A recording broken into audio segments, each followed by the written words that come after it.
નમસ્કાર વિદ્યાર્થી મિત્રો, all in one study digital YouTube ચેનલમાં દરેક વિદ્યાર્થી મિત્રોનું હાર્દિક સ્વાગત છે। વિદ્યાર્થી મિત્રો, આગળના વિડીયોની અંદર આપણે જોયું હતું વિભાજ્યતાની ચાવીઓ।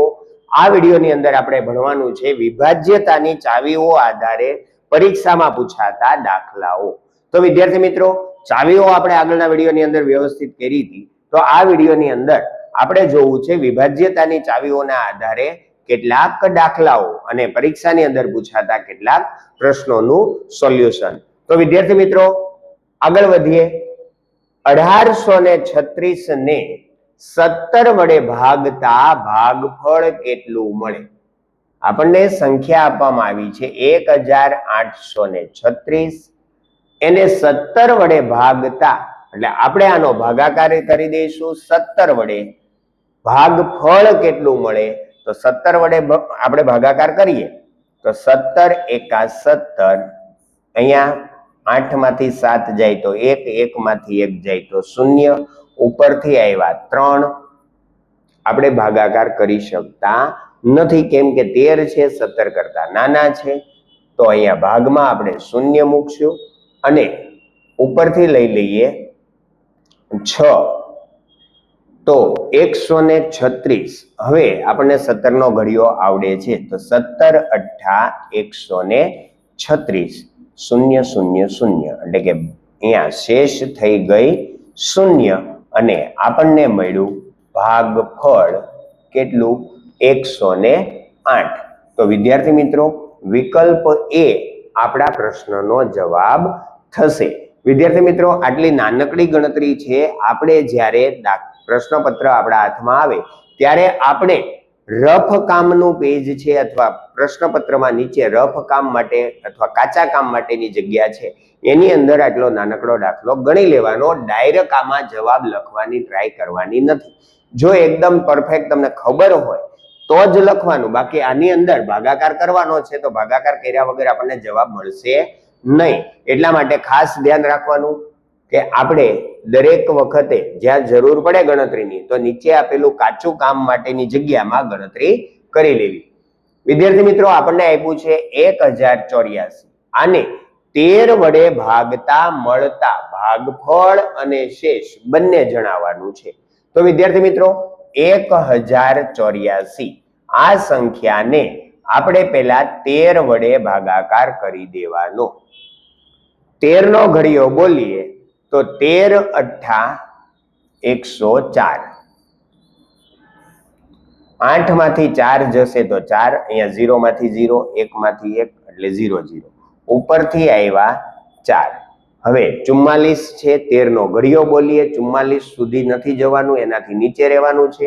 13 એકા 13, 13 દુ 26, 13 તેરી 39, 13 ચોક 52 થઈ જાય, એટલે આપણે 44 કરતા વધી જઈએ છીએ, એટલે 13 તેરી 39। હવે અહીંયા આપણે બાદબાકી કરવાની છે।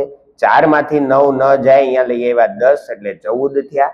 14 માંથી 9 જશે તો થશે 5 અને 3 વધ્યા હતા, 3 માંથી 3 જશે તો 0, મતલબ કે આપણને મળી છે શેષ કેટલી? 5 અને ભાગફળ આપણને મળ્યું છે 83। તો આપણો જવાબ આવો હોવો જોઈએ। આપણને પહેલા શું માંગ્યું?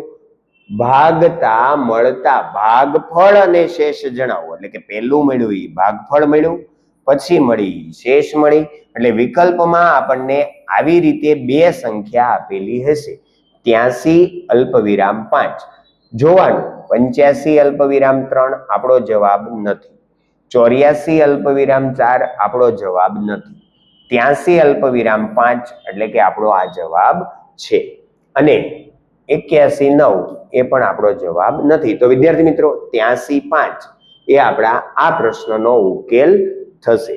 આગળ વધીએ વિદ્યાર્થી મિત્રો, નીચેનામાંથી કઈ સંખ્યાને 11 વડે ભાગતા ભાગફળ 127 મળે અને શેષ 3 મળે? તો વિદ્યાર્થી મિત્રો, આપણને અહીંયા જે સંખ્યા ગોતવાની છે એને મેળવવા માટે આપણે શું કરીએ? 11 વડે ભાગતા એટલે ભાગાકાર 11 વડે કર્યો, એનો ભાગફળ હારે ગુણાકાર કરી દઈએ, એટલે કે 127 હારે ગુણાકાર કરી દઈએ અને એમાં આપણે શેષ ઉમેરી દઈએ, તો આપણને આપણો જવાબ મળી જાય. તો પહેલા આપણે કામ કરવું પડે કે 127 એને 11 સાથે ગુણાકાર કરી દેવાનો. તો 1 0 થાય, 1 7 1 2 અને 1 1. ફરી વખત 1 7 1 2 અને 1 1. 7 7 ને 2 9, 2 ને 1 3 અને 1. 1397 થયા. એમાં આપણે ઉમેરવાના છે 3. 1397. 7 + 3 10, 9 અને 1 10, 3 અને 1 4 અને 1. એટલે કે 1400. 1400 અહીંયા ક્યાંય છે નહીં, આપણને મળી જાય છે વિકલ્પ બી માં. આ જવાબ આપણો ફાઇનલ ઉત્તર થશે 1400. વિદ્યાર્થી મિત્રો, ધ્યાનથી સમજવાનું. પ્રશ્ન એકદમ ઈઝી છે, પણ થોડું વિચારશો એટલે તરત જ જવાબ મળશે. હવે અહીંયા આપી છે સંખ્યા નવા પ્રશ્નમાં 1758. 1758. 1758. આપણને પૂછ્યું છે કઈ સંખ્યા વડે નિશેષ ભાગી શકાય. આને નિશેષ ભાગાકાર કરવો છે તો કઈ સંખ્યા વડે ભાગાકાર કરી શકાશે? 11 વડે, 7 વડે, 6 વડે કે 4 વડે? તો આપણે બધાની ચાવી થોડી થોડી અંદર લાગુ પાડી જોવાની. પહેલા 11 ની ચાવી છે તો આપણે લાગુ પાડવી છે. તો 8 અને 7 એકી અંકોનો સરવાળો છે. 8 અને 7 15. બેકી સ્થાનના અંકો છે 5 અને 1 6. 15 માંથી 6 જાય તો 9. તો આપણે 11 ના ગુણાંકમાં આવતો નથી, એટલે આ જવાબ આપણા માટે કેન્સલ થશે. હવે આપણી પાસે 4 ની પણ ચાવી હતી. છેલ્લા બે અંકોને આપણે ભાગી શકીએ. તો છેલ્લા બે અંકો છે 58 છે. તો 58 ને 4 વડે ભાગાકારની ટ્રાય કરી જુઓ. 4 એકા 4, 1 વધ્યો 18 થયા. 4 ના ઘડિયામાં 18 આવે નહીં. 4 4 16 જ થાય. તો આપણે એને ભાગી શકતા નથી. કોના વડે? 4 વડે. હવે વધ્યા છે વિકલ્પ આપણી પાસે 2, 6 અને 7. 6 ની ચાવી લાગુ પાડવી હોય તો આપણે 3 ની ચાવી લાગુ પાડવી પડે. તો 3 ની ચાવી શું કે 8 + 5 એટલે 8 ને 4 12, 13 ને 7 20 અને 1 21. હવે 21 છે એને 3 વડે ભાગી શકાય છે. 3 + 21. અને સંખ્યા કેવી છે? બેકી સંખ્યા. તો 6 ની ચાવી આપણી પાસે હતી કે જે સંખ્યાના અંકોના સરવાળાને 3 વડે ભાગી શકાય તેવી બેકી સંખ્યા હોય તો આપણે એને 6 વડે નિશેષ ભાગી શકીએ છીએ. એટલે આપણો જવાબ થાય છે 6. 7 પણ આવતા નથી. 7 વડે આપણે એને ભાગી શકતા નથી. નવા પ્રશ્નની અંદર 9317 ને શેના વડે નિશેષ ભાગી શકાય? 9317. હવે આને કોના વડે નિશેષ ભાગી શકાય? તો પહેલા તો વાત કરીએ 2 ની ચાવી લાગુ પડે નહીં. કેમ? બેકી સંખ્યા નથી, એકમનો અંક. 5 વડે ન ભાગી શકાય. કેમ? તો કે આ સંખ્યાનો એકમનો અંક 0 કે 5 નથી અને 5 ની ચાવીમાં 0 અને 5 જ હોવા જોઈએ. 10 જોવા જઈએ તો પણ નથી. કેમ 10 નથી? તો કે એકમનો અંક 0 હોય તો જ આપણે 10 વડે ભાગી શકીએ. હવે આ 3 વિકલ્પ નથી આપણા જવાબમાં, એટલે આપણો વિકલ્પ છે એ 11 એ ફાઇનલ આન્સર થાય. ચેક પણ કરી જોવાય. જો એકી સ્થાનના અંકો કેટલા? 7 અને 3 એટલે કેટલા થયા? 10. બેકી સ્થાનના અંકો કયા? 9 અને 1 એટલે કેટલા? 10. 10 - 10 તો 0 થાય. તો એકી સ્થાનના અંકોનો સરવાળો અને બેકી સ્થાનના અંકોના સરવાળાનો તફાવત 0 અથવા 11 ના ગુણાંકમાં હોય તો આપણે 11 વડે ભાગી શકીએ. એટલે એનો મતલબ એવો કે અહીંયા 0 થાય છે તો આપણે 11 વડે નિશેષ ભાગી શકીએ છીએ. નીચેનામાંથી કઈ સંખ્યાને 9 વડે નિશેષ ભાગી શકાય?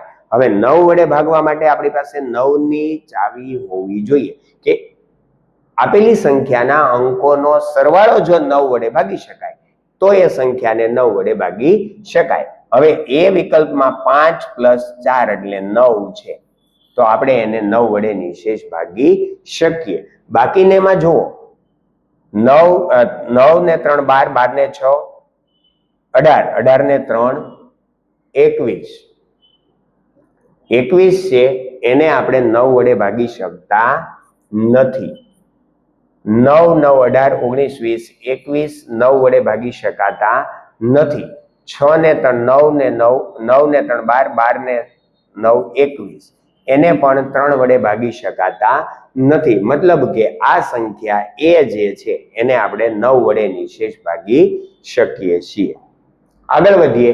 કઈ સંખ્યાને 18 વડે નિશેષ ભાગી શકાય? તો 18 ની ચાવી હતી કે જે સંખ્યાને આપણે 9 વડે નિશેષ ભાગી શકીએ તેવી બેકી સંખ્યા જો હોય તો આપણે એને 18 વડે ભાગી શકીએ.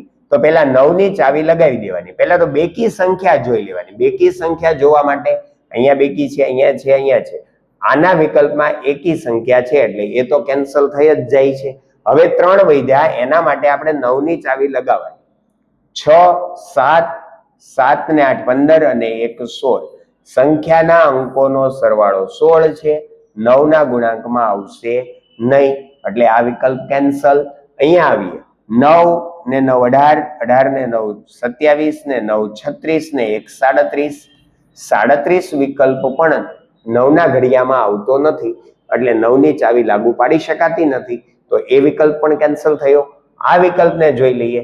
7 અને 1 8 8 ને 9 17 17 ને 9 26 27 28 ને 8 36 36 ને આપણે 9 વડે ભાગીએ તો 9 ચોક 36 એટલે એનો મતલબ એવો થયો કે ડી જવાબ થશે. કેમ કે આ સંખ્યા છે એ બેકી સંખ્યા છે પ્લસ એને 9 વડે ભાગી શકાય છે તો એને 18 વડે પણ આપણે ભાગી શકીએ એટલે આપણો વિકલ્પ થશે ડી.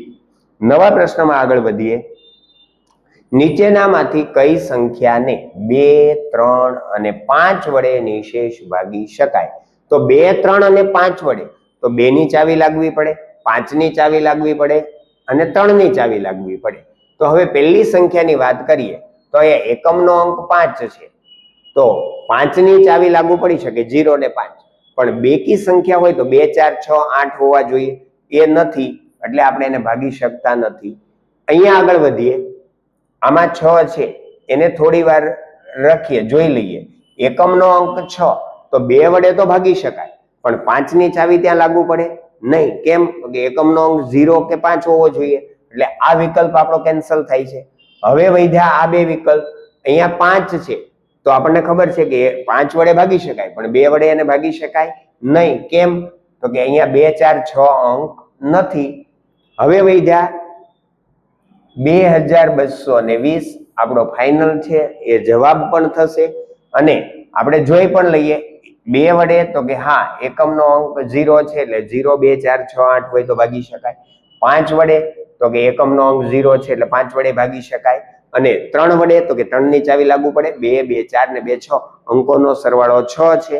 6 ને આપણે 3 વડે ભાગી શકાય એટલે 3 ની ચાવી લાગુ પડે, 2 ની ચાવી લાગુ પડે અને 5 ની ચાવી પણ આને લાગુ પડે છે. એનો મતલબ એવો કે આ સંખ્યાને આપણે 2 વડે 3 વડે અને 5 વડે નિશેષ ભાગી શકીએ. નવા પ્રશ્નમાં આગળ વધીએ. કઈ સંખ્યાને 2 3 4 અને 11 વડે નિશેષ ભાગી શકાય? તો પહેલામાં પહેલા આપણે 2 ની ચાવી લગાવવા જઈએ તો 2 ની ચાવી અહીંયા લાગે છે, અહીંયા લાગતી નથી, અહીંયા લાગે છે, અહીંયા લાગે છે. ચલો હવે આગળ આવ્યા 3. 3 ની ચાવી ક્યાં લાગુ પડે છે? તો કે 8 અને 8 16 થાય. 16 ને આપણે 3 વડે ભાગી શકીએ નહીં એટલે આ સંખ્યા પણ કેન્સલ થઈ ગઈ. 4 4 8 4 12 4 16 આના અંકોનો સરવાળો 16 થાય. 3 ના ઘડિયામાં 16 આવે નહીં એટલે એને પણ આપણે ભાગી શકીએ નહીં. હવે વધ્યા 660. 6 ને 6 12 એટલે આપણે એને 3 વડે ભાગી શકીએ એટલે 2 એકમનો અંક 0 છે એટલે 2 ની ચાવી લાગુ પડે. 3 વડે ભાગી શક્યા એટલે 3 ની ચાવી લાગુ પડે. 4 ની ચાવી એવું કે એકમ અને દશકના અંકથી બનતી સંખ્યા 60 છે, એને 4 વડે ભાગી શકાય તો કે 15 ચોક 60 એટલે 4 ની ચાવી પણ આપણે લાગુ પાડી શકીએ. અને 11 ની ચાવી એવું કે એકી સ્થાનનો અંક 0 અને 6 એટલે કેટલા થયા? એનો સરવાળો 6 અને બેકી સ્થાનમાં અંક કોણ છે? 6 તો 6 - 6 એટલે 0 એટલે 11 ની ચાવી પણ અહીંયા લાગુ પડે છે, 4 ની પણ લાગુ પડે છે, 3 ની પણ લાગે અને 2 ની પણ લાગે એટલે આપણો જવાબ થશે 660. વિદ્યાર્થી મિત્રો આગળ વધીએ. અંક 3 વડે જે બેકી સંખ્યાને નિશેષ ભાગી શકાય અને બીજા કયા અંક વડે ભાગી શકાય?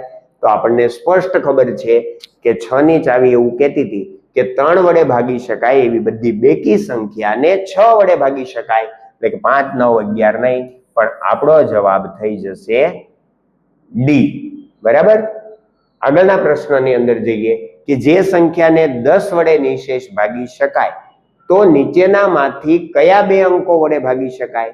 તો સ્વાભાવિક છે 10 વડે ભાગી શકાય એટલે એનો એકમનો અંક 0 હોય છે.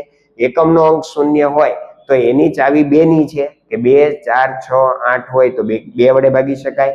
0 અને 5 હોય તો 5 વડે ભાગી શકાય. પણ 3 ની ચાવી એમાં ન લાગુ પડે. આમાં 5 ની પડે પણ 3 ની ન લાગુ પડે. 11 ની ચાવી પણ લાગુ ન પડે. તો આપણને ખબર પડી કે 2 અને 5 બંને વડે આપણે ભાગી શકીએ. કોને? જે સંખ્યાને 10 વડે ભાગી શકાતી હોય. તો વિદ્યાર્થી મિત્રો, આજના વિડીયોની અંદર આપણે વિભાજ્યતાની ચાવીઓને આધારે દાખલાઓ જોયા. હજુ પણ આગળના વિડીયોની અંદર કેટલાક દાખલાઓનું આપણે સોલ્યુશન કરવું છે. તો વિદ્યાર્થી મિત્રો, જે વિદ્યાર્થીઓ આપણી ચેનલને પહેલીવાર જોવે છે તે વિદ્યાર્થી મિત્રો ચેનલને સબસ્ક્રાઇબ કરી દેજો અને તમારા બીજા કોઈ મિત્રો હોય એને પણ જવાહર નવોદય પ્રવેશ પરીક્ષાની તૈયારી કરવી છે તો એવા વિદ્યાર્થીઓને પણ તમે આપણી ચેનલ સબસ્ક્રાઇબ કરાવી દેજો, જેથી કરીને આપણા નવા વિડીયો જે આવે એનું નોટિફિકેશન એમને મળતું રહે અને એ લોકો પણ જવાહર નવોદય પ્રવેશ પરીક્ષાની તૈયારી કરી શકે. આગળના વિડીયોની અંદર ફરી મળીએ. ત્યાં સુધી દરેક વિદ્યાર્થી મિત્રોને ભરત સરના જય શ્રી કૃષ્ણ.